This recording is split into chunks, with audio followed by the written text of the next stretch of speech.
Hey everybody, how you doing? Tekking 101 here, alongside my fellow gamers and God. Yeah, Briggs is the fellow gamer, Rustage is God, so go ahead. Hello. Yes. I'm glad you can call me by my real name. Both of you guys just woke up. I'm sorry. Well, Yeah, I woke up from a very small nap. Briggs woke up from his real big sleep. dude, Yeah. I'm actually a bear in real life, dude. I sleep a stupid amount of hours.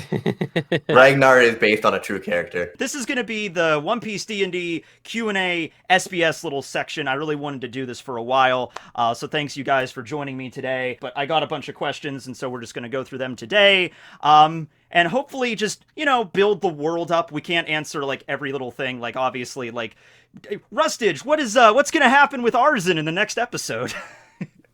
The crew's gonna die. Yeah, we're dead. Okay. Hope you guys enjoyed. Well, see, that's the whole fun of D&D. We Yeah. decide what happens. Yeah, you know? exactly. Yeah. I don't If know. we want to people run always away, we ask can run that. away. They always say stuff. It's like, are the crew gonna go to Skype here? Are they gonna do this? Are they gonna go to the New World? Are they gonna fight a Yonko? And it's like, I don't know. Yeah, there certainly were those kind of The questions. Crew, I mean, the crew could just be like, next session, let's get out of here and let's go set up a bakery. Yes, on the this island. bakery. And that's the next like 5 sessions. And I don't have control over that. That's my thing every time. I'm like, where's Arlong at in One Piece? He went and he got away and he's just started a bakery now. Like everybody just starts a bakery as their default after they're done with their pirate life. So yeah, no, like we might get to a point where like the Marine base is in chaos and there's like people dying left and right. And we just thought, like, I look at Ragnar and we look at Duros and Verona and we're just like, you know what? Let's just leave. We're done with this crap, Let's go back to that circus island and just start the circus and just do that for the rest of our lives. Like, Just whatever. become clowns. Yeah, just for become real, clowns. I though. liked the being a clown. It was fun. All right. Dude, that was a fun episode. Oh my good god, that episode. was one of the most fun episodes we had. Just like the It was a good episode, and it was probably, in my opinion, one of my best like performances in terms of being able to create scenarios based on what you guys did. Mhm. Because it was a really difficult episode because I didn't know what you guys were going to do, because there's a lot of open-ended stuff, right? And normally at the end of the episode, you guys kind of say what you're going to do next time. Like, we're about to fight the Timberlord, so the next episode I can plan the Timberlord fight. Yeah. But this one I wasn't quite sure, so all I did was build up all the locations and the characters and stuff, and gave them all like, believable stories and backstories and stuff, and it really was able to craft a story just through your actions and that, and I think it was very effective. I We think didn't even have a major fight that We didn't episode. have a- you No, didn't we have didn't. any fight. It was just the boys being the boys and Yeah. Boys messing being the boys. around. yeah, and it's just great because it's like even going to the Clown Island wasn't planned, and it's just like, oh, you just had these islands ready to go, and it's just like, yeah, there you go, you're a good DM, there you go. It's just like, oh, Cleo, you land on random deserted island. There's nothing here, Cleo was just so annoying. We were looking for any excuse to get away. Yeah. She's gonna be even more annoying. Oh god, She realized Cleo that is you still guys have split. I abandoned saw her. some people. I was looking at comments from the video I did for questions, but I was also looking at the comments in episode 17, and there were some Yeah. people like, so they abandoned, so less than like half the crew is gone. They don't have their ship, and they went to this marine base all to avoid Cleo. And it's just like they don't have Louis, they don't have Gravy, they don't have like their ship, and I'm like, well, Cleo was really annoying, Like you know she's annoying when Duros tries to kill her. Oh my god, right? Like he's the noble knight, and he's just like, oh, let's just offer off the ship with my shield. That came out of left field, where it's like I didn't Yeah. expect Duros to do that at all. Yeah. I think, it's 50-50 with the audience, but it's definitely 100% of the players hate her. Yeah. Well, they get to enjoy our annoyance, right? So there could be Yeah. some satisfaction. Well, in the that. best NPCs are the ones that bring out different traits for the player characters.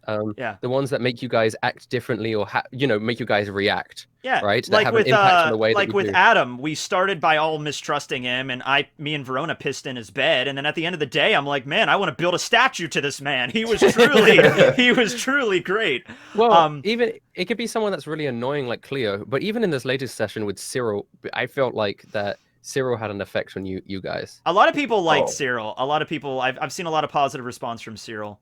I feel so bad. Yeah, I feel Cyril, so bad. Cyril and Gregory. A lot of people were like, "Poor Gregory, this poor poor guy." Gregory. Yeah. All right. Well, anyway. Oh, before I get into the questions, links to all of our channels as well as Rustage's Twitch and the D&D. All that stuff is found below in the description. Before I forget. Okay. So our first question is coming to us from Bronson Rasmussen. Tekking and Rustage, I have 2 questions, and this also does involve Briggs. That's why I put it in here. 1, how is Ragnar's family doing? So I was going to ask Rustage and Briggs, and like maybe your opinions on what's Ragnar's family just up to now that we're off adventuring.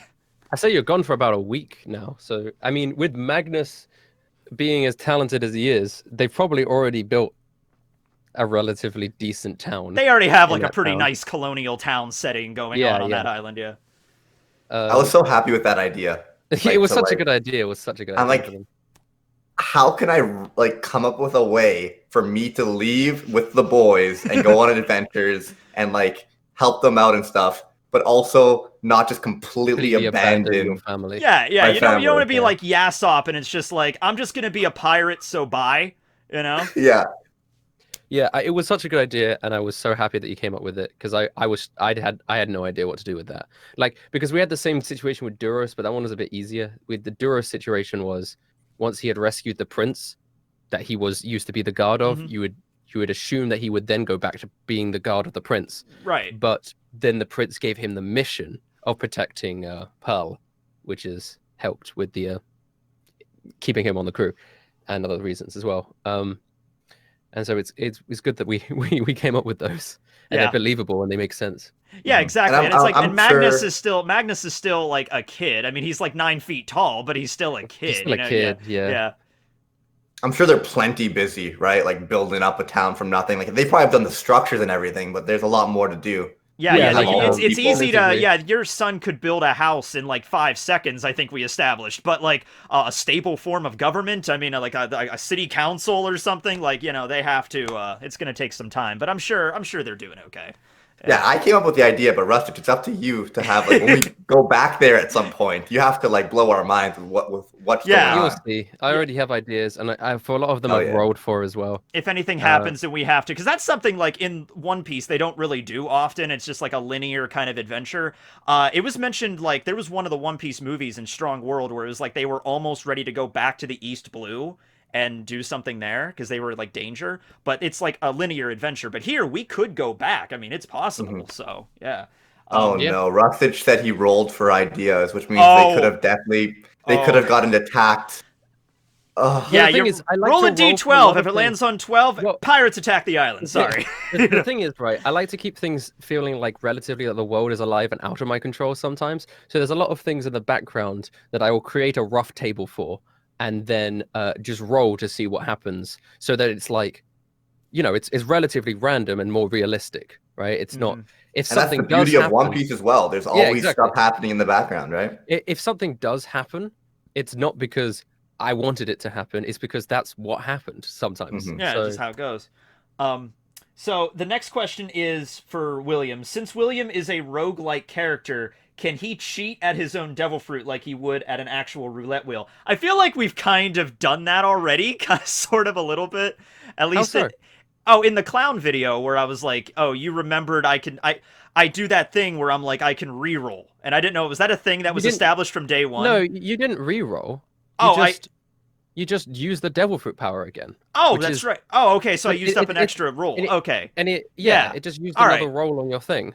Like, it doesn't make any sense that if you get a devil fruit power, you're then stuck with it. Oh, you can roll again later, but that uses up your amount of rolls for the day. Rustage, that's a good idea, though, because once you start to, like, so for example, Ragnar had a brief moment where he may have unlocked some form of hockey. Yeah. It'd be cool if, like, Tekking or William has a moment where, like, he's a rogue, he's like able to like affect the spin and kind of choose what he wants to a certain degree. Like an awakened devil fruit. Maybe in a very subtle way. Okay, but the thing is, that's what everyone suggested. But the thing about William's devil fruit is I kind of want to make it more powerful in other ways, because the main crux of the devil fruit is its complete basis on luck and randomness. That was the whole point to the character, kind of. I don't want William to have an ability that's like he can choose what type of fruit it's going to be, like shorten the range, right? I was gonna say keep it in the first 100 or something. Yeah, because I just feel like that ruins the entire point of the fruit. Yeah, and I would want other things, like, I mean, being able to use it more times. I think maybe being able to store one in the future, like you roll it and then you can store it, right? Oh, that's a good idea. Maybe because it's still random, or something like that, right? Or even combining them. maybe that would be I remember real far. Yeah, I remember when I first got the power. Like it was like I think the episode ended with me like I had the power and it was like shortly after the episode ended, and I talked to you. I'm like, is it possible? Because I was thinking of all the different ways like this power could work in One Piece, and I was like, would it be possible for me to summon the roulette wheel as like a shield? Yeah, and I was like, no. Block attacks. You're like, no. And I was like, maybe like a regular, like not like a magic shield, like a yeah, but it's just like, yeah, because the whole point of it is I only roll, and it's like that's the whole crux of the power, right? We only came up with the roulette wheel as a visual thing, yeah, because otherwise we wanted it to just. I wanted it to just be a random fruit. You get a random fruit, and the roulette wheel was sort of be a visual thing, and then you kind of pushed it to be like, yeah, well, if I have the roulette what wheel, if it's like a physical thing? And then once then because of slippery slope, it's like, oh, now I have a shield. Now I have a shield. Now I have Captain America's boomerang. You know what I mean? Like, yeah. Can I like start spinning the roulette wheel and then like make it so it goes off later down the line? It's like a time bomb, and it's like. It was supposed to just be for visual flair. It's still fun. It's still fun with even that, and it's hard to convey a lot of times. I try to do it every time I activate the power, but if this was like animated, it'd be different. But in my head, whenever I activate the power, it's like a different part of my body. Like my eyes turns into a roulette, or like it's on my skin, or on like the back of my hand or something. You know? Yeah. Picture as well. Whenever you do it, I picture like a roulette wheel on your chest. Yeah. That starts spinning. Maybe on my chest or on my back. Body. I think there was one time I had to Beyblade. For some reason I always picture you like getting your arm out like this, and like letting it rip, and then it does it. Or like in Yu-Gi-Oh, where they get the door disc out and it goes. Yeah, like that's how I always picture it. I think there is one time I did it stealthily. I think it was when we were facing off Trevor on the ship, where I wanted to activate it, but I didn't want him to see it. So I had the roulette wheel appear on my like back as I was like holding my hands up, and so I rolled that way. You know. Yeah. So again, visually, it's like different every time I do it. But we could do the Beyblade thing next time. That would be fun. Let's see. Next question from Kage Unlimited. This is a D&D question for Briggs. Ragnar wants to be the strongest man in the world. Correct?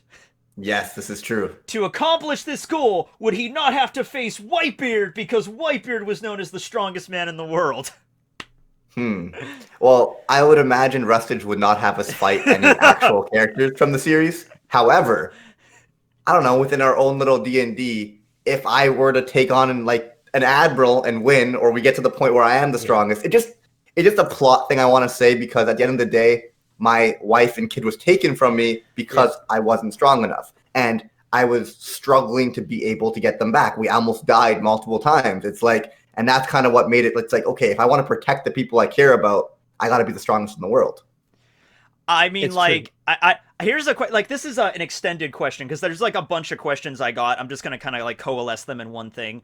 But Rustage, do we as a crew, like, are we aware of like the strong, like Whitebeard is a famous figure in this world. Would we not have at least heard the name? We would have like known about him, right? Yeah, maybe. Yeah, kind of, depending on our past, you know?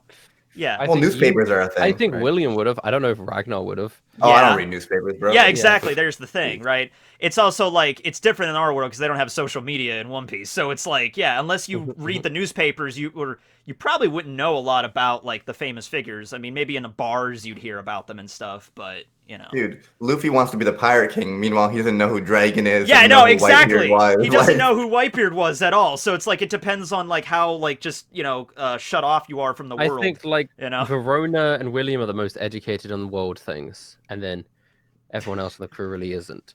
Well, I rolled like pretty well for history, but I really haven't went down that path at all. It was probably for that one thing that you were thinking about that you rolled for. Yeah. And you know the history of lumberjacking like really well, you know. I'm sure like some other characters know. Pearl doesn't know anything because she was literally like sheltered as a kid. Yeah. And Gravy probably knows a decent amount, and Louis Leclerc probably knew everything about 30 years ago, but he didn't realize that he jumped ahead 30 years. So yeah. He doesn't know anything. That was one thing, by the way, I realized. Just like I didn't even realize it during the session, and it was like after. I'm like, oh crap, we left Louis behind. Like, oh man. Well, Louis is probably the one that. Oh yeah, in terms of because he can heal. Yeah. I mean, he's probably the only one who's fine with staying behind with Cleo. So I mean, hey, gotta make it work, whatever. I do want to talk about the Whitebeard thing because go ahead, go for it. Yeah, it's a general question. The general questions I'm trying to also tackle here. Yeah. Well, will characters meet canon characters? And it's set so far in the past that most canon characters are either so young or not born yet, and the only canon characters that exist and kind of are doing things are, the members of that. They're the Yonkos, essentially. Yeah, the admirals. And they're so powerful at this point that it's very unlikely that you guys would ever meet them.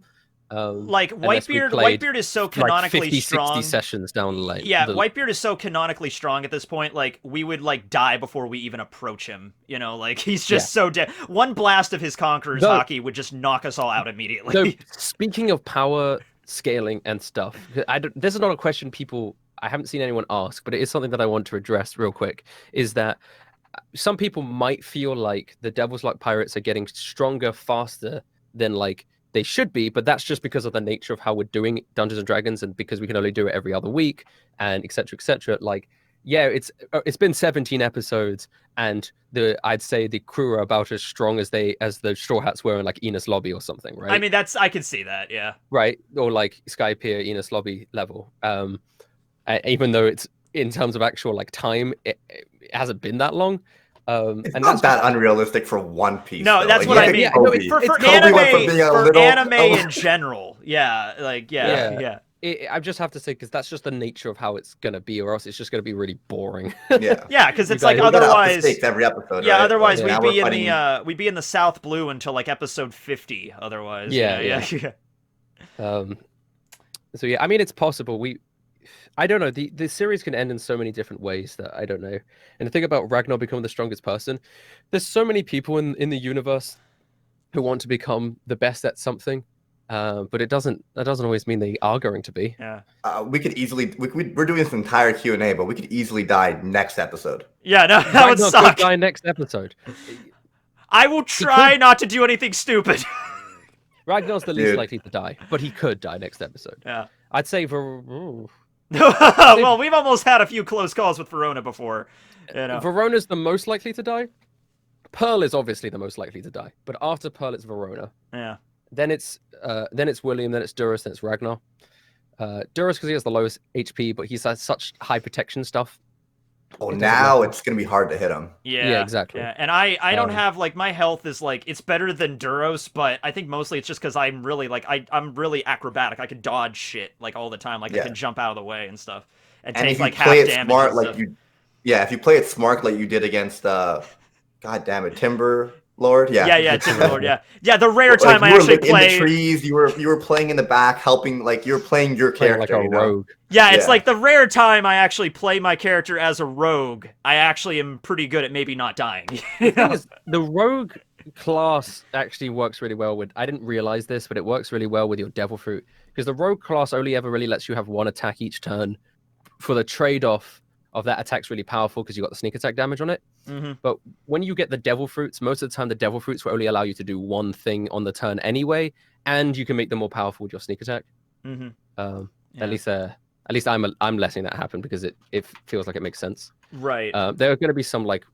Here's the thing about this One Piece D&D is that it's quite rules light.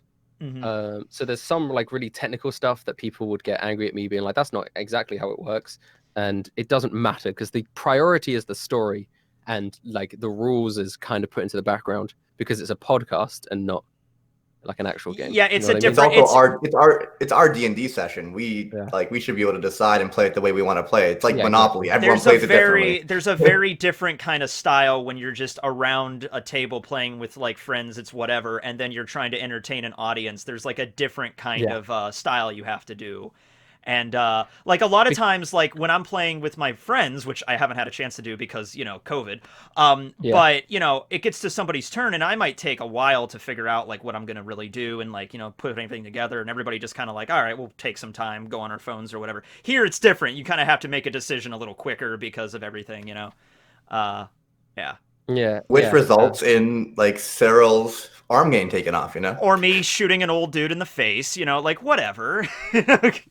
Yeah, the look on Rustage's face sometimes when we make decisions, he's just like, why? Why would you guys say or do that? No, I did realize at the last session my camera was like on my chest the entire time. Yeah, I saw that. So all of my reactions were just like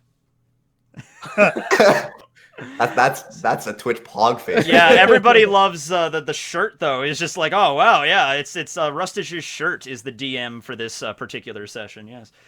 I didn't even notice that. I had to stream up the entire time. I didn't notice until I watched the episode that it was just like his shirt. Yeah. Yeah. But anyway, so yeah, that's the basic deal. We got a lot of questions. They're like, are we gonna run into Big Mom? Are we gonna run into Garp or something? Like worst there case you go. scenario. I would say this: worst case scenario is if they do, and something happens that diverges the timeline. It's just a different timeline, right? Yeah. They kill Big Mom. They kill Big Mom. I would rather have the story be interesting and they kill Big Mom than force them to not be able to do that for the sake of it being in canon with the One Piece story, right? You guys killed Eustace Kid's father.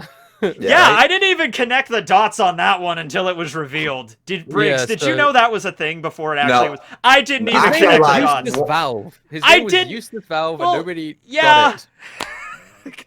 And he had red hair. I saw the artwork. And you guys, Eustace Kid was from the South Blue, right? He was. Yep, that was accurate. And then it collected. I would expect Tekking to know. Yeah.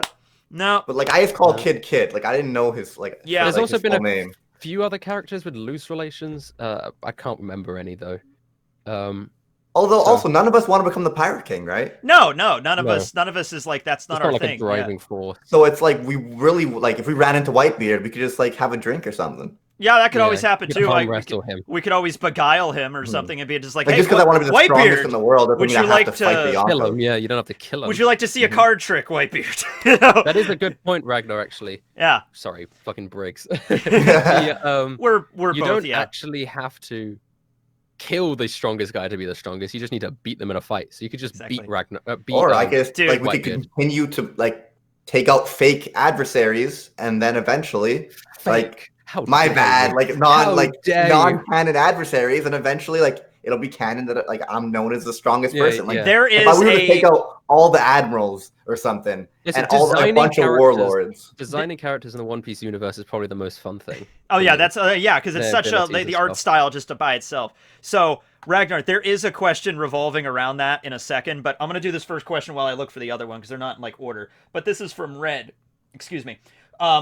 Question for Rustage: how are the characters designed? Are there any sketches that did not end up being used in the thumbnails? Okay, you answer that. I got to look for this other question really quick. Go ahead. All right, so I designed the characters, most of the major characters. I design them, right? Think about what they look like, etc. And I pull from lots of different inspirations. It's different for each character, and I normally draw them in MS Paint. Like my version in MS. Yeah, we've seen some of those. Yeah, we saw the sketches. You showed me the sketch of Cleo, and I was like, "That's funny." But importantly, what I do is actually I create a Pinterest board where I pull everything all the different things and inspirations and things that I want something to look like, and then I send that over to kaerru Connor, who does the art, and I go through it. I show him my sketch and I go through it and I'm like, he has to have a hat like this. For Louis Leclerc, for example, I was like, his hat should be like this hat in this picture of Napoleon, but instead of the badge, it should be a clock, right? And he should have a mustache like this. And I showed him a picture of a guy with a mustache, and his hair should look like this and be this color, and his skin should be this color, and his outfit is like this. And it's really detailed. I have this whole, and kaerru he's incredible. He gets exactly what I have in my head and manages to put it out. I love the artwork, in general. We have in the corner right now, we have all of our characters, and Pearl is where Rustage is. But yeah, I just when you first showed me, when we were doing this whole thing, and it's hey, we want to do this One Piece D&D, and we were getting us all together, Avengers Assemble or whatever. And you showed me the artwork for just our characters, the first 4 of them. I was blown away. This is legit. Incredible. This is really high quality stuff. Yeah. I do quite like comparing them because your 4 characters do look quite different from all the ones I've designed. Because you guys' characters are quite normal, for lack of a better word. The most part, they're pretty standard, right? William looks like a pirate. Duros looks like a dude in armor. Ragnar looks like a beefy guy. And then Verona's the one that's the most odd looking comparatively. But you guys are all pretty dark and in terms of your colors. All the One Piece characters I have are pretty colorful. Because I'm trying to, I don't know. Atom, for example, I love Atom's design. I drew Atom in a Japanese ramen bar on the receipt. I drew Atom. And you just turn that napkin over to your artist and just boom, there you go. I was like, bam, there you go. Dude, I appreciate the amount of effort you put into One Piece D&D, man. Oh, thank you. You go above and beyond. Yeah. It makes me feel really special when you guys enjoy and engage with the story that I have created, all the characters and stuff, because I have created lots of things. The 8 Flames, I love all of their designs. And there's some that you haven't met yet, and you may never meet. That's another way of becoming the strongest. Like if we take out all the flames, like that's an accolade right there. I do really want to, once all the 8 Flames, if you ever meet all of them, want to create a picture that has all of them in it. Ooh, that'd be cool. Yeah. Might as well draw their tombstones because Ragnar's coming. Yeah, just draw the tombstones. But you could take someone like Arzen, for example, in a Pinterest board I have for him. He's slightly inspired by the medic from TF2. He has I just had a picture of a guy with a beard that I found. I was like, I want that beard. Yeah. And his back thing is a bit like Singe from League of Legends. He has like lots of small inspirations. His hat. There's a lot of like actual artists and mangakas that even talk about that. Like, oh, they'll be looking at a picture and they'll see like, I want that beard. I'll incorporate that into a character somehow. I mean, Oda does that all the time. He bases half of his constantly on like real people. Eneru is Eminem. It's right, like that's exactly. Yeah. And so I kind of do that too, and I have a lot of things. I think in terms of sketches of characters that have never been drawn, I'd say Chuck is probably the biggest one because everyone voted for Magnus instead. It was going to be Chuck the episode, but Magnus became more of a focal point than Chuck did, and everyone wanted Magnus instead. And because Magnus was more Briggs's design, which was just a buff boy. Yeah, making it more sense because Briggs is his dad. But I mean, honestly, Chuck was not a very complicated design either. He just looked like a really buff lumberjack with a big beard. Yeah. He looked. Have you ever seen my trucking streams? That's what I've seen some of the. I've seen snips of the trucking streams. Yep.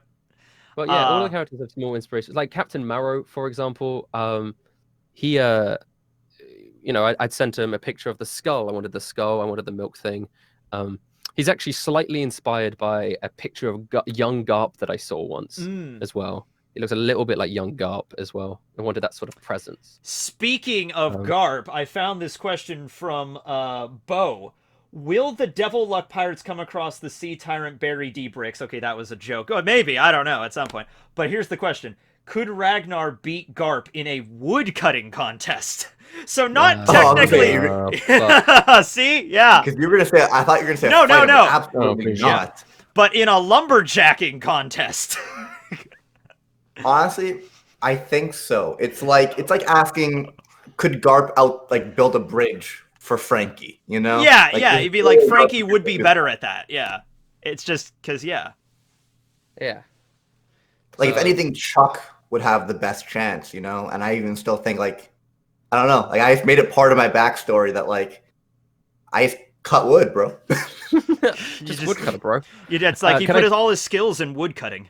Can I just quickly say, these are all the characters that I created Pinterest boards and their designs for, but they never got drawn. The Arborman himself, and not the Timberlord version. Bullet, Chuck, Jasper. I think that's it. Okay, so not that many, but still, yeah. Those are all the ones that I have a clear design of what they look like in my brain, but another character was more important for the thumbnail. Yeah, so you have to take precedence there. Yeah. Yeah, exactly. From Cloudy Days, will you guys be uploading a campaign setting guide when this is done, a la Critical Role? I get this all the time, and I don't think people understand how it is just 5th edition. I took out the magic. That's it. the devil fruits are just magic items that get stronger, right?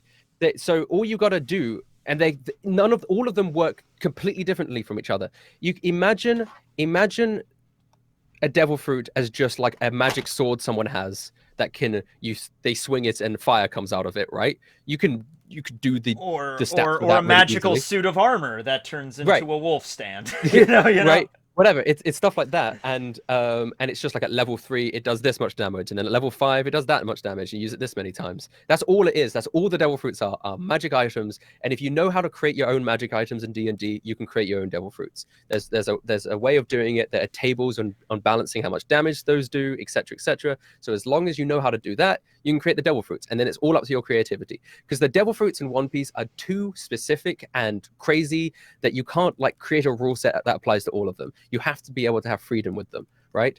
So they're just all very different. And actually, a lot of them are just flavor, and in terms of actual stats, like a lot of them are just flavor, and in terms of actual stats, they don't do much difference. They don't do that. Like if someone had a lightning Logia and a fire Logia, balance-wise, they'd do the same damage, the amount of damage. Yeah. They just maybe have slightly different things that happen based on the scenario, and that's something you would have written down in rules anyway. That's more of a roleplay thing.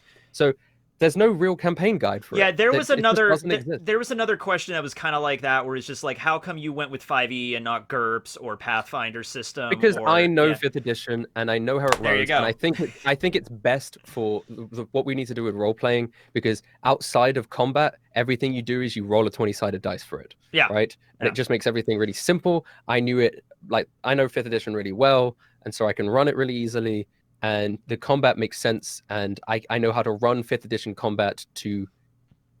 And you also got to make this whole thing easier for yourself to do, so you don't like, True, but it also happens live. Like we gotta do stuff quick, and 5th edition combat is simple enough that you can like just describe what's going on. It works really well, but it's complicated enough that people have their own thing, and it's kind of engaging. And there are other systems that people have suggested, but a lot of them just work better for devil fruits, but they don't work better for the core of One Piece, which is just pirates fighting each other. Like most pirates are just people that use guns and swords and shit. Yeah, like my character for the most part before he had a devil fruit was just cutlass and pistol, and that was it. And all of those characters are just way easier to run in 5th edition, I feel. I got a lot when the game started. I got so much flack from people saying stuff like that. People actually got really angry because I think I saw one Twitter thread of someone really angry that I was running in 5th edition because they just feel like it's disrespectful to all of the other editions. I don't know. Like I have Pathfinder. You can't make everyone happy, man. I've read a little bit of Pathfinder, but 5e is definitely what I'm more like suited for. So I'm glad you picked 5e. I think it works fine. Yeah, it works. And that's what we're going with now. And we can't change formats like at this point. So it's like, this is what we're doing. So yeah. And I know how to build custom enemies and magic items. I think it's been working great. I think you got a great style for it. So yeah. From Ray's 555, there's 3 5s. So there's a bunch of questions. Some of them you probably can't answer, but what is the Mato rank for Duros' sword and Ragnar's axe? Wasn't Duros's, I think, shown before? Yeah. Rush's face is like, what is that? That was like the rank of swords we went through, remember? So there's Wazamono, Ryu Wazamono, Owazamono, and then Saijo Owazamono is like the crazy powerful. I thought we decided that Duros's was... We didn't? Okay. We did decide for Duros's, sorry. I think his was like the lowest, like a Wazamono grade. Because the thing with Wazamono... Oda never gave out a number of how many there were. There's 50 Ryu, there's 21 O, and then there's only 12 Saijo. He never gave a number for Wazamono, so I think that's the one we went with there. In terms of Ragnar's axe, I didn't even know there were classifications for that. Yeah, Ragnar's it's axe is literally any not bladed even that weapon. much stronger than a regular axe. It just does double damage against wooden opponents, which is such a specific thing that's rarely going to come up except for when they fought the Timberlord. Yeah. Who knows? He might fight another tree monster at some point. You could fight someone who has like a wood Logia. That could be a thing, yeah. Then you would do extra damage to him. What are the odds? It's more likely that William rolls a wood Logia and I hit him by accident, and we run into one. Or we could get to on Thriller Bark with all the zombies. There was a zombie that was a tree. So there you go. Like maybe something like that. In the previous episode, William just used Rokushiki. Can he still use Geppo? I don't know if you can answer that. All of those little things is I'm giving your characters little hints of what their future hacky abilities will be. Foreshadowing.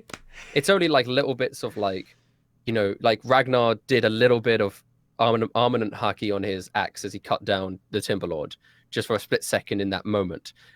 William, because of the vast knowledge that you had, you were able to use the air jump thing just for a split second. Yeah. Right? You don't fully grasp it. And it was hinted that like Boss could also do it as well. But it's to make sense because later down the levels, you will eventually be able to do these things. Yeah. And it would be weird if you suddenly just were able to do them. So it makes more sense for you to slowly start building up the ability to do them. And armament's really smart for Ragnar. It fits his character. Also, he doesn't wear armor. So there you go. Yeah. And I feel like Conquerors works well for Duros and what's the other one? The Verona? Visionary one? What's the not the character. I was like, observation. Observation hockey. Yeah, works yeah, really observation. Well for so observation for Verona, conquerors for Duros, armament. Armament. I can't fucking say the word. I mess up a lot of times. Okay. Buso Shoku. And the Busho, like the CP9, like the air jump, all that sort of stuff for Geppo, yeah. For Rokushiki William. for me, yeah. I think that fits for my character. And once again, I didn't even like. I knew what I was doing when I did it. Like, oh shit, that's Geppo. But I'm like, oh wait, I'm gonna get Rokushiki. That makes sense, you know. So yeah. Who will teach the crew hockey? Pretty sure you can't answer that. I can't. But yeah, I can give hints. Yeah, you could learn them yourselves, obviously, through fighting your opponents that use it. But also, there are some stronger characters that you could be on friendly terms with in the future that might be able to help you, depending on how you play your cards, obviously. Let's see how we go with on that. Friendly terms, yeah. Yeah. I walk up to Trevor, and I'm just like, hey, can you teach me? You know that Boss knows how to do the technique that you did, or else you wouldn't have been able to remember that he taught you it. I remembered that, yeah. So if you save Boss, he could be able to teach you that. I mean, that's one that that's not me spoiling it by saying, because anyone who's thinking about it would be able to figure that out. We've already established that, yeah. I mean, maybe I'm the best. You've also seen Trevor use ornament haki on his sword when he cut down Verona. Yeah. So there's two possible people that, but I don't know if you're going to be on good terms with Trevor. Trevor's a complicated character. Trevor is a complicated man. Yeah. I still don't know how to handle him 100%. Because that last episode ended with us running across him, and I'm like, okay, I have 2 weeks to figure out how I'm going to deal with this guy. I still don't have a 100% idea what this is going to do. He's so unpredictable. I'm excited to see what you guys do. I'm sure. Okay. If Cyril joined the crew, can Louis Leclerc use his time fruit to get his hand back? I don't think he can do that, because that's too much time has passed. Yeah. No, Louis Leclerc can only do it for the last few minutes, is the whole idea of it. Is like a minute thing, or a few seconds. I feel so bad. I think it actually made me go out of character a little bit, or like made Ragnar develop maybe. And I'm like, I want to this weak little boy, or however strong he may be, I want him to join the crew to try to make up for it. I love that. We completely sold him out too. Yeah, he's clearly in a really bad situation being on the Marines and in this base right now. And we screwed him over. We have to be careful though. We can't just grab him and leave and just be like, all right, because we have to do stuff there, and we also have to rescue him after. There might be chaos. We'll figure out some way if it's feasible. But yeah, I feel bad for him, and he kind of lost an arm because of us. So, yeah. I thought Verona would deactivate his. Yeah, why did Verona could have just been like, Dip, just turn it off? But then after he picked up the hand, and I'm like, I don't know. I in the moment had the idea, and then afterwards, I'm like, oh well, that was not smart. I'm like, have him point to a Marine. It's one of my favorite character introductions I've done was Arzen there. Yeah, it fits. Yeah, you saw everything you needed to know about him, everything that he's really introduced to the type of character, the man he is. Pretty psychotic, yeah. I think the other Marrow had a pretty good introduction. Oh yeah, because his introduction was he came in, he killed Atom. No, not Atom. Hashtag yeehaw, man. But before you saw him with Marrow, you had a lot of foreshadowing with with the giant, with the giant and everything, stuff like that. And Arzen, you had no idea but a name, and so his introduction I thought was pretty powerful. Because it's very rare in D&D to be able to meet a character or be introduced to a character before you just fight them. I always found that was an issue when I ran for my own players, is you'd have this big character that you'd hear a lot about, but the first time you meet them would also be the time that you fight them and potentially killed them. Yeah. And with Marrow, I really wanted to make sure that there was a moment that you guys ran into him before you ended up fighting him, where you guys realized that if it was just you guys versus Marrow, you would fail, but you needed to fight him at a different location. And that's the way it's structured a lot in One Piece and in anime in general. Exactly. It's very different. There's a lot of foreshadowing for this character. You might even fight them first and then fight them again, maybe 2 or 3 times until the final battle actually happens. I thought for sure we were gonna die in that scenario. God. No, Duro... It was so perfect. They would have fought each other. And Duros was like, hello! Yes, Duros with the shield, and I don't know who said it. I don't know if it was Duros. I don't know if it was Noble or somebody said something about the stairs. Like, what about the stairs angle? Yeah, it was good. And it's like, oh wait, we could just hide behind the and that's a good example of where we're a bit more rules light, because there's nothing in the D&D rules about stairs and affecting the angle of which the projectiles, because that would be way too many rules. But it makes sense. But it makes sense. Yeah. So that's why we did it. And we had the height advantage. Height advantage always wins. And you guys did almost die against Maru. That was scary. Yeah. But with like the Timberlord, you only heard about him and then fought him, but it was more of a concept, I felt, with Timberlord than a character. Yeah. There was a lot of build up to the island, and obviously we fought his underlings first, and so that implied how strong he was. And I mean, Hemlock. Yeah. What is Pearl's class? Is she a fighter or a monk? I get a lot of questions about this. The NPCs don't have classes. There you go. Even in my own D&D, I run NPCs completely differently. They're not like player characters. They don't have classes. They have their abilities, and in terms of how they get stronger, I make them get stronger like a fighter. And you still give them like the death saving throws and stuff. Like if Pearl hits 0, she won't die immediately. Yeah. No, yeah. If they're an NPC, let's pot of players, I make them go unconscious, like a player character. But in terms of their abilities and stuff, they will just they have like a level which determines their proficiency bonuses and like the damage that they do. But in terms of their abilities, it's all just made up stuff based on their character, because that's just their character. Yeah, that's just it, right? Her class is Mad G. There you go. The closest thing would just probably be a fighter anyway, where you classify her claws as some sort of weapon. They do roughly the same amount of damage, but she also has the ability to spew fire, which is like a dragonborn thing from the racial dragonborn thing. Yeah. So, and then now she's got a new ability essentially from leveling up and just growing as a character and stuff. They just run differently. They just run differently. They're not like player characters.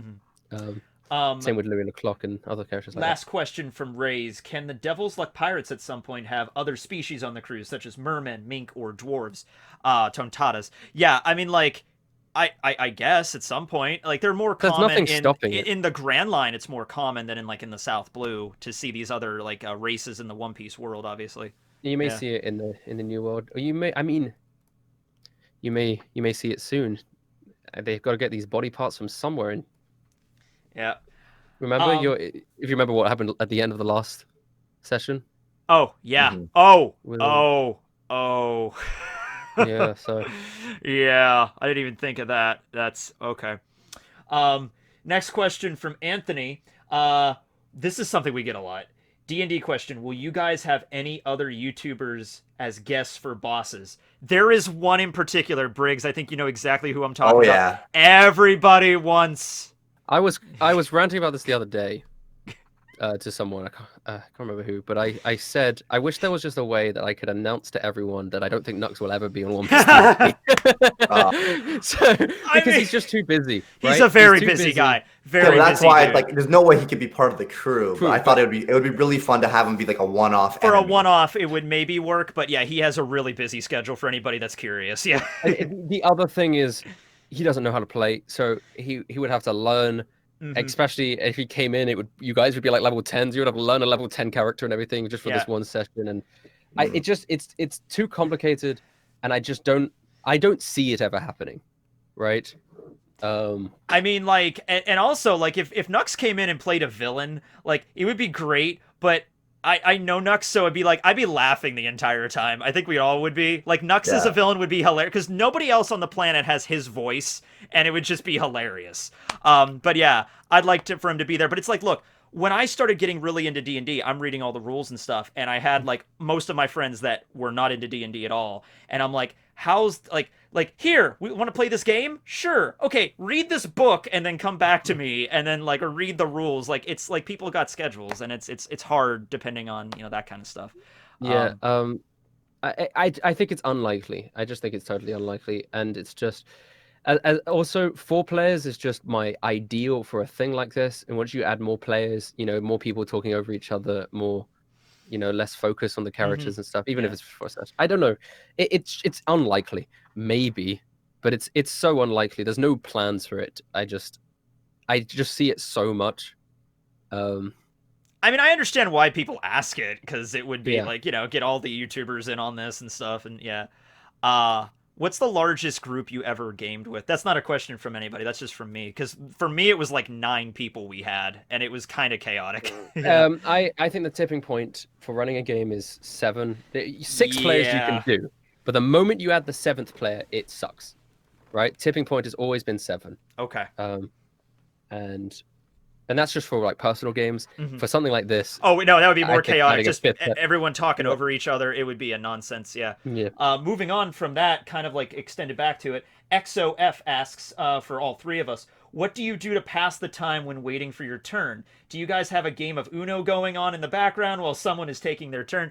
So what I do is it's this thing where you have to be very aware of what everybody else is doing. But you also have to think about what you're going to do next. So sometimes I'll switch back and forth, and it's very like aware of like, I'm going to do X, Y, and Z. Oh shit, what did Duros just do? Crap. Yeah. Okay. Well, I'm still going to do... So you have to kind of think parallel. It's like this weird state of mind you have to be in. Hope what you guys are doing between turns is listening to what other people are doing and enjoying it. No, that's definitely what I'm doing, but I have to think about... I'm not touching my phone at like all, or very rarely, whenever I'm playing. I think the best thing to do is obviously plan what you're going to do in your next move, because that makes the whole thing run smoother. So when it is your turn, you just do it, and you don't have to think on your turn, right? Yeah, I'd imagine most of the time we're just paying attention to what the other people are doing and think about what we're gonna do next.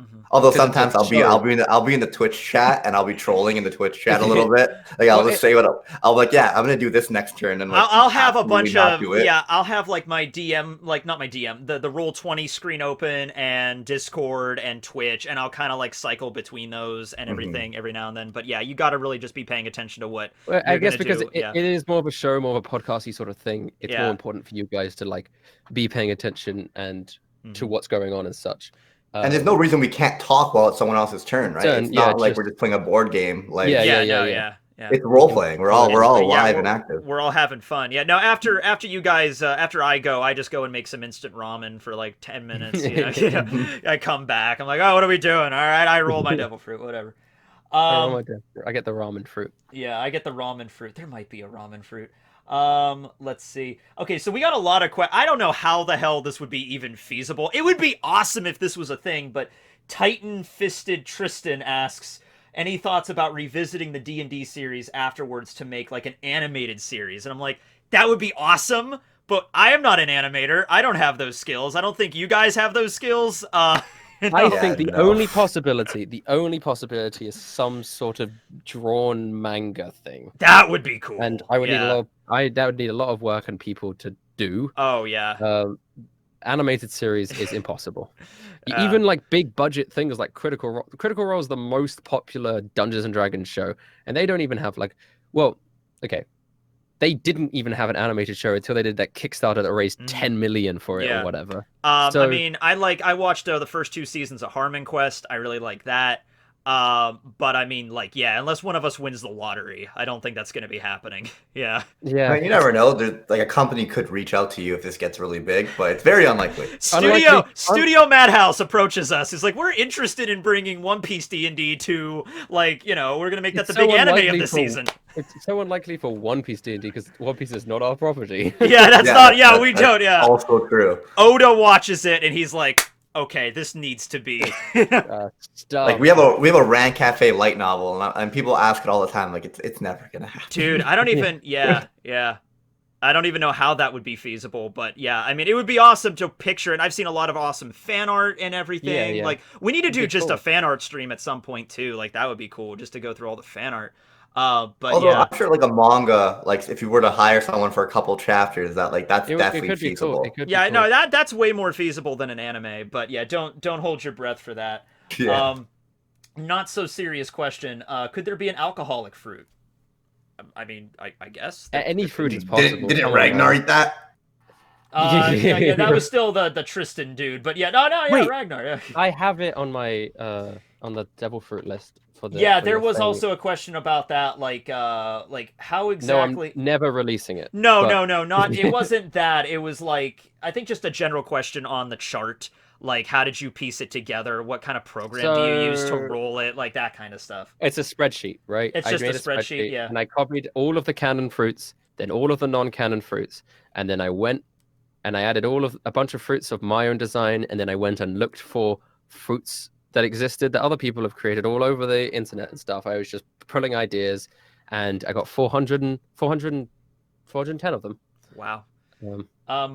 Yeah, and I mean, like, there was also a question about Logias, but we haven't gotten to that point yet, so I guess... Well, no, I got the Seaweed Logia at some point. Yeah, but I haven't gotten into the battle yet, so we'll see how that goes. Waylon Thompson asks, if it came down to it, can Pearl eat a living person? Okay, so that question is... The way it's phrased is like, yes, anyone can, right? I mean, yeah, of course I guess. you can, because but I think the way I pictured that question was like turning into a giant dragon and then eating someone whole. Probably. Yeah, I would imagine. She probably would have eaten one of you guys in episode 3. What did we do? Because remember when she turned into the dragon? Yeah. It was when she turned into the big dragon. And lost control, right? Yeah, we almost died there. That was scary. Yeah, we almost died a lot of times. Oh yeah, I got my like a buzzsaw with Taco that one time. That wasn't fun. So here's my question, Rustage. What happens when we die? You have to create a new character. Ragnar dies. No. I mean, like, do you create One Piece Heaven, or like, do we go to like, because Oda is very vague on all that, so you could go crazy with that. Ragnar dies, right? He's dead. He's forever dead. Sorry, they Ragnar. have to bury his body, go back to the family, right? We'll do you right. We'll do it like Whitebeard, though. We'll put your axe on the grave and everything. It'll be Briggs, you then would have to create a new character to join the crew. And we have to find some way of working them feasibly into the story. You know, in a similar way like Louis Leclerc or any of these NPC characters have joined the crew. That would just be your new character. Well, I know what I would do if I was the only one who died. I don't know if I want to reveal that. Oh, okay, there we go. I swear you said it on stream. So. Oh, I said it on stream? Okay. Yeah. I would just become Magnus. I was thinking that. Like, Magnus that's the would option. join the crew and carry on Ragnar's legacy. However, if we all died, it's like... Do we just start fresh, or is that the end of D&D? I think if you all died, I might just end it. That would just that would be the end of One Piece D&D. Yeah, or even if it was just one or two of us left. I mean, like, if it was just like everybody except Verona and Pearl is dead. It's like, I mean, I don't even know if Verona would continue being a pirate at that point. You know? Well, that's the thing. It really just depends on who dies. Like, if William dies, that's more complicated. Yeah. Different things are going to happen because of that than if someone else died. Maybe if William dies, that might be the trigger for a time skip where all the characters go their separate way and then reunion later as a new. There were also a few other ones you could like not cheat, but like time skip. We're all level 15 now, you know, like something like that, right? Well, yeah. I think Verona dying, Pearl dying. I mean, it could all happen. If someone like Pearl dies, I don't create a new NPC to join the group. Pearl's just dead. Pearl's just gone. Yeah, sorry, Rip, Pearl. or Louis or Gravy, they all could die. Yeah. You guys, anyone can die. Is there a max level? Is there a max level? 20. Yeah.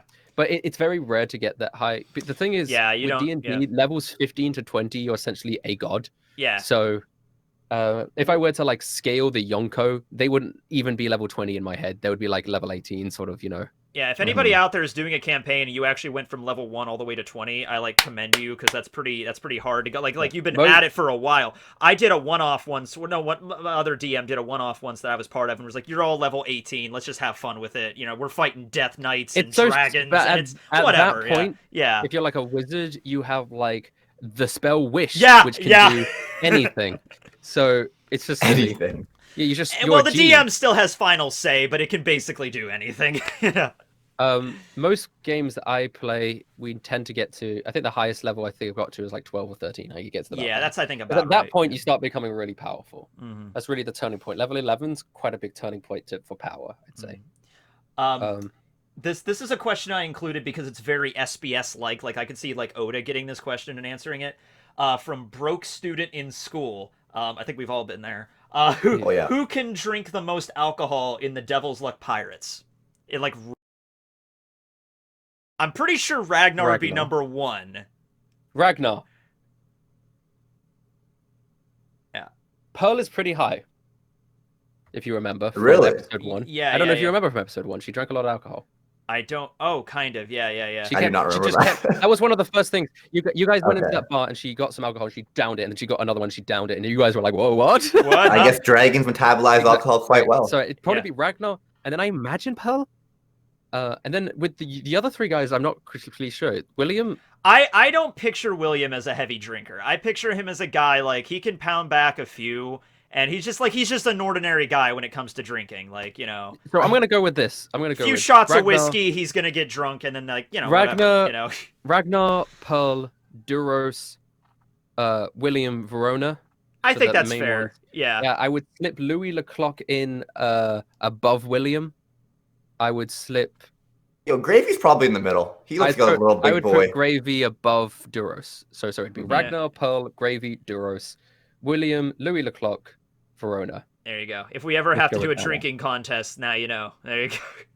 But I just like Ragnar's a big boy. He is a human, but like, if I were to like write like his traits, like beer is his favorite thing in the world. Like, yeah. There you go. Ale. Yeah. Jacob Foxfire 964. Doing this for the upcoming SBS stream. What were the inspirations for the characters William and Ragnar? Since you know it's me and you here, Briggs. And while we're at it, what would you imagine? How did your characters meet one another? Okay, I included this one because first off, just to talk about our characters, but also like I myself is kind of curious of like how we all met and ended up on the ship and then shipwrecked and then episode 1 started, right? So you'd already been a crew for a little while. Yeah. Was the idea. That was the idea. So for William, though, you know, Rustage just contacted all of us and it was just like, hey, One Piece D&D, you know, come up with a character. And I'm like, cool. And I did not put that much thought into William at first. Like, I came up with a backstory and stuff like a regular D&D character. But I'm like, okay, I'm going to be a pirate. So I'll be like a pirate. I'm a swashbuckling rogue. That's like the pirate class, basically. And I'm going to have a hat like a pirate, and a cutlass like a pirate, and a gun like a pirate. And I gave you the design, and then I get it back, and I'm like, that's really cool. And then I see everybody else's designs, and I'm like, oh, Duros is a knight. Verona is this like steampunk, you know, guy with the goggles, and Briggs is Ragnar, this giant barbarian with an axe. I'm like, oh, I felt out of place at first a little bit. I'm like, did I go too much pirate? I was like, no, I didn't know. But I think it worked out because it was all balanced. Like we all didn't look like typical pirates, you know? So yeah. What's it called? I have an eye patch. That's pirate-like. Yeah, there you go, yeah.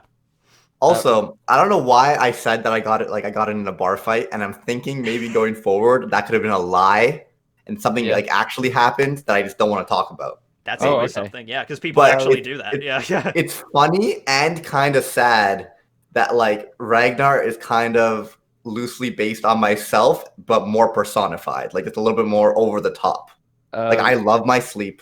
I sleep a stupid amount, like 10 hours, easy a day. Like I can't, like 6 to 8 hours. I can't do that, you know? So I sleep a lot. Beer is one of my favorite things. It's funny enough that he rolled terrible observation because I kind of live my life a little bit like this. Like I'm very not observant, at least. Like my mom got her hair done the other day and I just didn't notice. And my girlfriend walked in. She's like, how did you not notice? Like her hair's a different color. It's pink. I'm colorblind, okay? I'm colorblind. When I looked at all the classes, Barbarian just appealed the most to me. Yeah. A badass with an axe that, doesn't wear armor. So like he's constantly shirtless because armor is actually... he has better stats without armor, and I thought that was so cool. That's great. He's a barbarian. Yeah, it's very Ragnar-esque. And it just really quick, I'll give you guys I had a headcanon on how we all met and joined, and my headcanon was that there was a pirate crew that already existed, right? And we were all we all stowed away on this pirate crew at different times, and we didn't know each other, and then we met each other in the cargo hold, and then it wrecked, and then we're there. I'm like, all right, well, I guess that pirate crew's dead. Well, now we'll make our own crew. Hey, we just met you guys. Nice to meet you. You know. Though before that shipwreck happened, I did want to make it a fact that you guys were a crew. Yeah. So that one of the problems sometimes when starting new campaigns is you have this like awkward period at the beginning when the characters meet each other for the first time and then have to get to know each other. And it's like I didn't want that. I wanted you guys to have a crew camaraderie from the beginning so that we had that established and could go straight into it.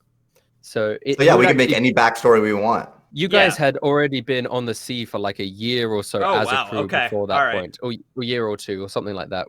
Because there was already an established crew, and this is tying back into the next question. I can't believe somebody remembered this, but in the first episode, I think I mentioned a guy named Rick. I'm like, oh no, Rick is dead. You know, so there was there were a bunch of other people we had a crew with. The idea was you were on a crew and you had a bunch of, you're just kind of a generic pirate crew that didn't do much. You had a bunch of like other pirates on your ship that were just like of lesser rank, you know?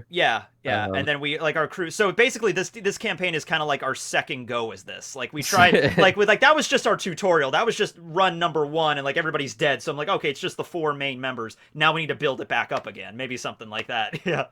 Yeah, in terms of like actual meeting, someone pointed out that the common thread between every single one of your characters, I guess besides William, is you were all betrayed by the Marines in one way or another.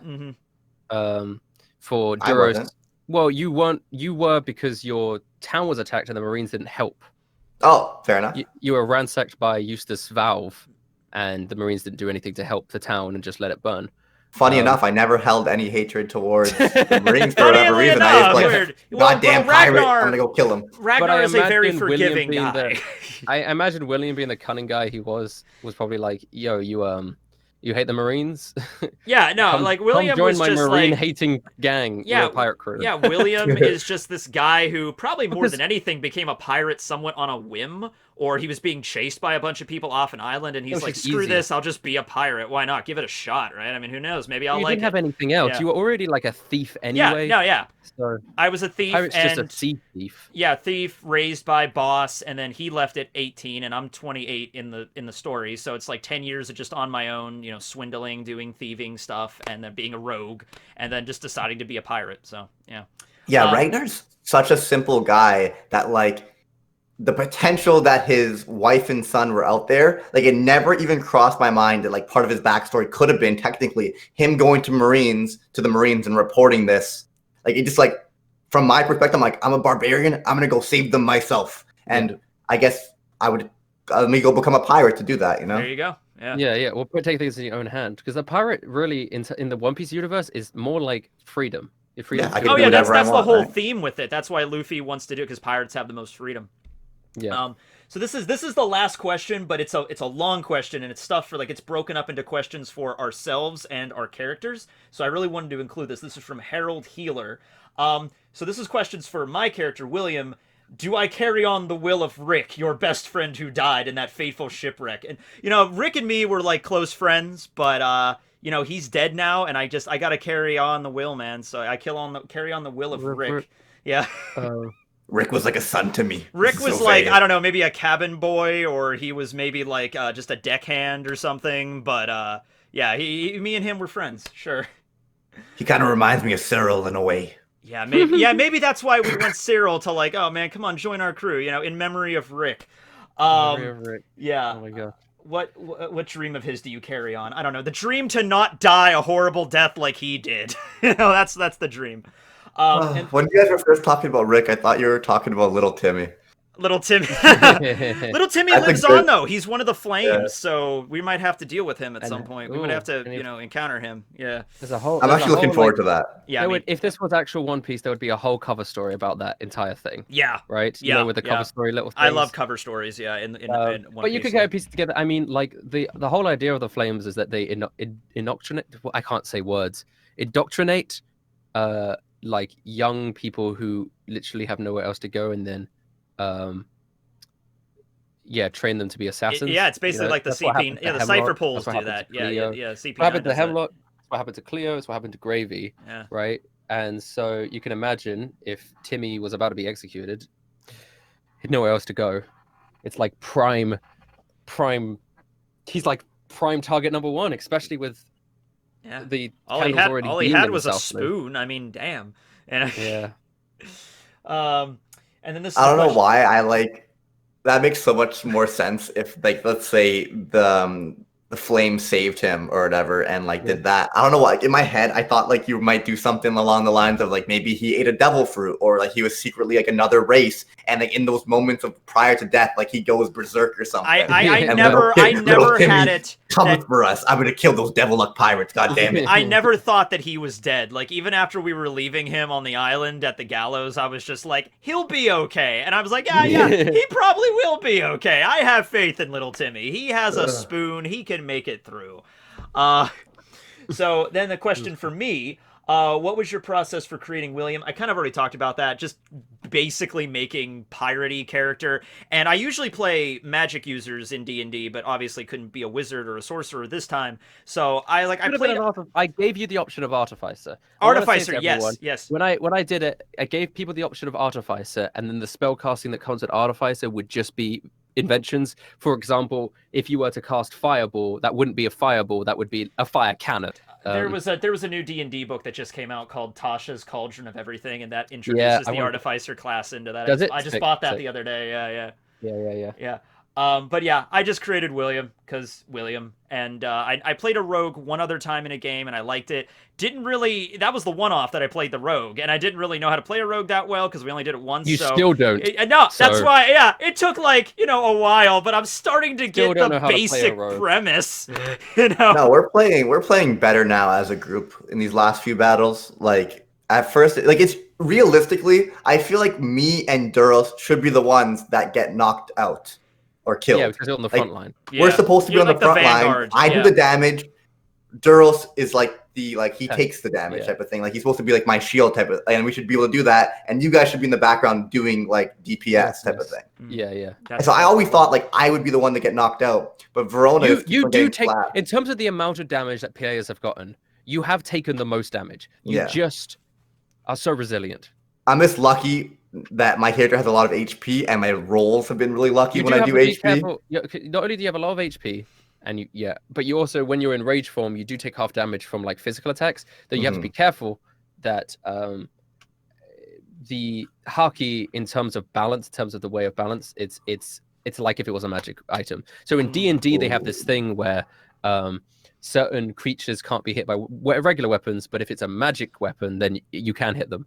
And haki will be the same thing. Yeah. So you'll be resistant. You're resistant to piercing damage from non-magical attacks, but haki counts as magical attacks in terms of the rules. So if Trevor were to hit you with his haki sword, that would hurt. You wouldn't take half damage. You would take full damage. That would hurt. And that's a good way. That's a good way to just transfer it out there and just be like, yeah, exactly, right? Because that's how Barbarian is balanced in D&D, is because magic attacks get to higher levels really mess them up. Yeah, and that's why I've been a little bit OP in these early levels, because we're not fighting people with haki. That makes a lot of sense. But the moment haki comes into play, Ragnar, woof. Oh, well, we'll see where that goes. Well, you're gonna have to learn haki too. Vice Admiral Arzen just has the thing that he plugs into you and pumps you full of shit. Oh god. And when I turn into a bear as well, like I have 77 HP plus temporary hit points, which is the death goo. Double my level. So I get 14 on top of that. I have so much more than Duros. It's actually sad. I have more HP than Duros. That doesn't even make sense to me. But I'm like, the thing about Duros is not only has he rolled really badly, but everyone in the group has +3 Constitution except for Duros, who has either 0. I think he just has 0. So yeah, Duros has the lowest amount of health, but he has the highest armor class. Yeah. I mean, like, dude, I have more than double his health with my hit points. Oh my god. Yeah. Poor Duros. But he has the new fancy armor, so hopefully that'll help. Yeah. With his new fancy armor, 21 armor class is That's intense. Really good. That's really good. How do the rolls work? Like, for everyone watching, this is my first D&D session ever. Yeah, by the way, Briggs, keeping in mind with that, that's your question. How are you liking your first game of D&D? What do you think of the mechanics of playing a barbarian? So that just kind of leads into that, yeah. Dude, it is so much fun. I honestly did not know what I was going into, and kind of my perception of D&D, like I was going to kind of do it just to do it, and because Rustage, my friend, asked me, and we have him on my podcast all the time, so I'm like, yeah, let's do it. I'm sure it'll be fun. But I didn't expect it to be this fun, and I don't know if I could picture myself with like my group of friends playing this in a basement, but because it's a live audience, like I don't feel embarrassed being an idiot and like playing role playing. I have always believed that anyone could play D&D, as it is a thing that anyone could enjoy. I believe that too. Story. Yeah. It's just maybe not the easiest to get into, but if they push through it and get into it, I think it's a lot of fun and anyone can enjoy it for sure. We were very fortunate with my group because there were 4 of us that never played D&D before. I had like a passing interest in it, and then we had one experienced DM, and we just kind of like made our characters and dived in one day, and it was so much fun. And just like, okay, and we'll just learn as we go, and it was great. Yeah, it's great. It is incredible. So yeah, I wanted to ask, like, how does the rolling work for attacks? Like, what die are you like rolling? You're rolling a d20 plus the modifier, right? So for Ragnar, you're rolling a d20 plus your strength plus your proficiency. Okay. But that's already included in that, so that's a +7. So you roll a d20 +7 for your axes. And I'm just like, how hard will it be for people to hit? Okay, Duros? Ragnar. Let's say Ragnar. Let's say you are swinging your axe at Verona. Okay. If you swing your axe at Verona, you have roughly a 50 to 60% chance of hitting him. Right? Okay. That's If you were to swing your axe at Duros, you'd have about 20% chance. Because the armor class. Yeah. Wow. Because of the armor class. So that's. And are enemies rolling the same? They roll the same way, but D20 plus whatever their plus whatever. So modifier. Yeah. And if they're an admiral, ideally their modifiers are going to be quite a bit, but of course. Well, some characters their modifiers are higher for hitting, but they do less damage. You know, they're more accurate, but they do less damage. Like Verona is a good example. He actually has a +10 to hit, but he does less damage with the shot. We know. Well, he hits all right. Yeah. Verona has, against you, Ragnar. If Verona was shooting you, oh my god, he would have an 85% chance of hitting you. Wow. That's how accurate. So I would imagine someone like Marrow may not have the best accuracy because they were missing a decent amount, but when they hit hard. Oh god, that bone cannon thing. Eustace and Marrow, right? Yeah. If I bring up Trevor, where is Trevor? Where the hell is Trevor? Trevor. Oh, yeah, there we go. So Trevor has a +10 to hit like Verona does as well. Ooh, so that makes sense. Yeah, that makes a lot more sense now. He hits frequently, you know. I was kind of an idiot for attacking him that one time. Well, then again, you know, it's like this guy jumps on my ship and starts yelling in my face. I'm like, I don't know what's going on here. Well, we can compare him to Lieutenant Hubris. Lieutenant Hubris has a +5 to hit, which is so much lower, right? Yeah. Yeah, we killed him. Verona shot him, I think. Yeah, Verona killed him. Yeah. Lieutenant Hubris would have like a 10% chance of hitting Duros. I love that we're playing like as actual pirates too. Like, in One Piece, they kind of let everyone live, and it's kind of like the ideological victory a lot of the times. Yeah. Luffy wins over that, and he kicks his ass, right? And people lose their ranks and everything. But in this run, like, we just fucking kill people, and I mean, like, it's like the Straw Hats are very unique in that regard. I mean, I even somebody said, like, I view the Straw Hats more as adventurers than pirates, and I'm like, yeah, they're only really pirates because the world government declared them so. They're not going around pillaging and murdering and setting towns on fire. Like we're not their doing deal. that either. No, we're not doing that either. But we're more piratey. We've killed a lot of Marines throughout the course of this. You know. So question for Ragnar, if you manage to live long enough to retire, do you plan on building a carpentry gym for strong carpenters on the Sabaody Archipelago, like Silver's Rayleigh, kind of like retiring like Silver's Rayleigh kind of deal? That sounds amazing. Yeah. Yes, if we live that long, which I doubt, but you could. Yeah. That's a hilarious question. And actually this last question from this person actually was the question I already brought up earlier. This was the person that asked about, like, why did you pick 5th edition? Why not GURPS or the other thing? Yeah. But yeah, you already went into that. But yeah, we've been going for about an hour and 15, so I think that's probably pretty good here. Got a lot of questions. Obviously couldn't get to all of them today, but thanks to everybody for sending them in. And maybe we could do this another time. You know, we get Duros and Verona in here, of course, because those are their real names. You know, that'd be fun. But yeah, it's nice gaming with you guys. Thanks for putting this all together, Rustage. And we look forward to the next episode. It's down in the link in the description. Will be to his Twitch. And the next episode is next week on November 25th, right? Because we're not doing Thanksgiving this year. Yeah, because that's November 25th. Wednesday at 7:00 p.m. Eastern Standard Time. And it's going to hopefully be a good one. Well, I hope so. I hope we don't die, because even if we die, that'll still be something. Like, I want to fight the admiral, but it's Vice not Admiral. Vice Admiral, my bad. Don't fight the admiral. Don't fight the vice admiral. But I gotta become the strongest in the world. That should be a good idea, Ragnar. Oh God, no! I was like, I know I'm gonna see Trevor at some point, so I like deck myself out with like a mustache and mutton chops and a scar. I'm hoping he kind of doesn't recognize me and we can play this off a little longer. What I love about but we'll see. This session is I had like placed all the characters in the locations where I thought they would be, and I was like, well, let's see what the party do. And you guys were like, let's go to this building, and I was like, well, that's where Trevor is. Fuck it. No. I'm glad you're not fudging it. I'm glad you're not like, oh, Trevor's in this room. Well, he went for a bathroom break, so you're not actually going to see him, while... No, That's how it goes. We're here. We're doing this. Was Trevor in the room that we opened? Or was he just in that building? Yeah. He's in the hall. So when you open that, there's like this huge sort of hallway, and lining the walls of all of the like failed experiments and stuff, all pinned behind glasses. Is it like he's like inspecting it with like a lieutenant next to him? Is that like just a back shed of this base, or is this like an actual like a big building we're in right now? It's sort of like a warehouse where they store a lot of well, you don't know because you haven't explored. Yeah, we haven't looked around yet, but just from what we could see, it's like a warehousey, and then there's the hallway, and then there's Trevor. I'm like, and he's Matt, like the amount of tangents we've went on. This is such a Tekking 101 video. Oh God, I'm so sorry. Yeah, that's what happens, man. That's what we do. Yeah, but at any rate, thanks for everybody for watching. Have a great one. Thanks, Briggs. Thanks, Rustage, for joining me. Signing out. Later, everybody.